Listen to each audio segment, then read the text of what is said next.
नमस्कार. चला विचार करूया एका अशा राजाचा जो आपली सत्ता स्वतःहून जनतेला देतो, योगाला जगभर पोहोचवतो आणि आकाशात उडण्याचं स्वप्न पाहतो. नाही, हे कोणी काल्पनिक पात्र नाहीये. हे आहेत औंध संस्थानाचे राजे भवानराव पंत प्रतिनिधी. चला तर मग त्यांची ही अविश्वसनीय गोष्ट आज आपण उलगडूया. बघा, त्यांचं म्हणणं होतं, मला अतिस्नायुयुक्त माणसे नकोत. मला संपूर्ण शरीराच्या सुसंवादी विकासावर विश्वास आहे. हा एकच विचार खरं तर राजा बाळासाहेबांची संपूर्ण दृष्टी सांगून जातो. त्यांच्यासाठी प्रगती म्हणजे फक्त ताकद कमावणं नव्हतं, तर व्यक्ती आणि आपलं राज्य या दोन्हींचा एक संतुलित, एक सर्वांगीण विकास साधणं होतं. तर मग या दृष्ट्या राजाला समजून घेण्यासाठी सुरुवात करूया त्यांच्या सगळ्यात क्रांतिकारी निर्णयापासून, म्हणजे स्वतःच्याच अधिकारांचा स्वेच्छेने त्याग करण्यापासून. हे खरंच अविश्वसनीय होतं. म्हणजे ब्रिटिश राजवटीचा तो काळ जिथे प्रत्येक राजा आपली सत्ता टिकवण्यासाठी धडपडत होता, तिथे बाळासाहेबांनी काय केलं तर त्यांनी स्वतःहून आपली सत्ता जनतेच्या हातात सोपवली. हे त्या काळातल्या कोणत्याही शासकासाठी एक अभूतपूर्व पाऊल होतं. आणि हे सगळं किती वेगाने घडलं पहा. 1938 मध्ये अधिकार दिले आणि अवघ्या एका वर्षात म्हणजे 1939 मध्ये औंधने स्वराज्य घटना स्वीकारली. हा जो प्रयोग होता ना, तो म्हणजे भारतातल्या ग्रामपातळीवरच्या लोकशाहीचा एक सुरुवातीचा आणि अत्यंत महत्त्वाचा टप्पा ठरला. बरं, या प्रयोगाचं महत्त्व आणखी का वाढतं, कारण यात स्वतः महात्मा गांधींचा सहभाग होता.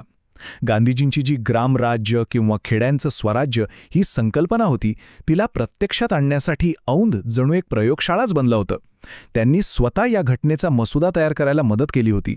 एका निरोगी राज्यासाठी निरोगी नागरिक आवश्यक असतात, बरोबर? हाच विचार आपल्याला त्यांच्या दुसऱ्या मोठ्या कार्याकडे घेऊन जातो. एक असं कार्य जे आज संपूर्ण जगाला माहिती आहे. आज आपण जे आधुनिक सूर्यनमस्कार घालतो ना, त्याला इतकं लोकप्रिय करण्यात आणि त्याचा प्रचारप्रसार करण्यात राजा बाळासाहेबांची भूमिका खूपच महत्त्वाची होती. त्यांनी याला फक्त एक व्यायाम नाही मानलं, तर तो औंधच्या सगळ्या शाळांमध्ये अनिवार्य केला, ज्यामुळे एका निरोगी पिढीचा पायाच घातला गेला. आणि ही गोष्ट तर फारच विलक्षण आहे. झालं असं की लंडनमधल्या एका वृत्तपत्राने त्यांची बदनामी केली.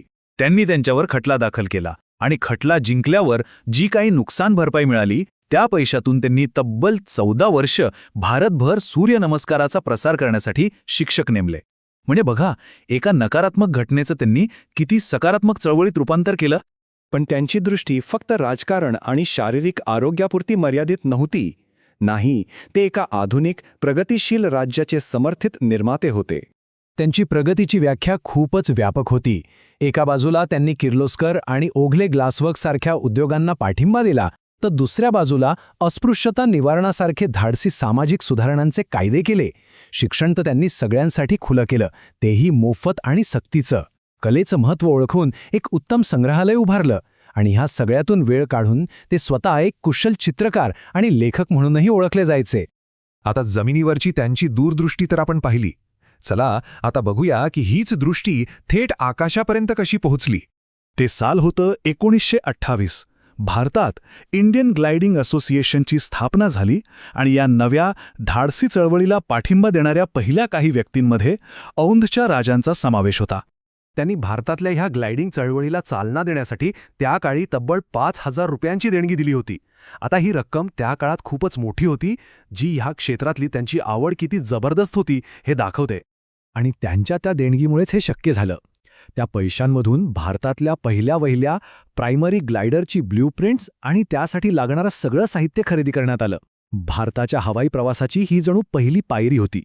म्हणजे हे अगदी स्पष्ट आहे की त्यांचं योगदान खूपच पायाभूत होतं. त्यांच्यामुळेच भारतात स्वदेशी ग्लायडर बनवण्याची सुरुवात झाली. त्यांनी फक्त स्वप्न पाहिलं नाही, तर ते पूर्ण करण्यासाठी भक्कम आर्थिक पाठबळही दिलं. जेव्हा आपण हे सगळे धागे एकत्र जोडतो, तेव्हा एका अशा नेत्याचं चित्र आपल्या डोळ्यासमोर उभं राहतं, जो सातत्याने आपल्या काळाच्या खूप पुढे होता. म्हणजे बघा, लोकशाही, आरोग्य, उद्योग आणि अगदी हवाई उड्डाण या सगळ्या क्षेत्रांमध्ये त्यांनी आपला ठसा उमटवला.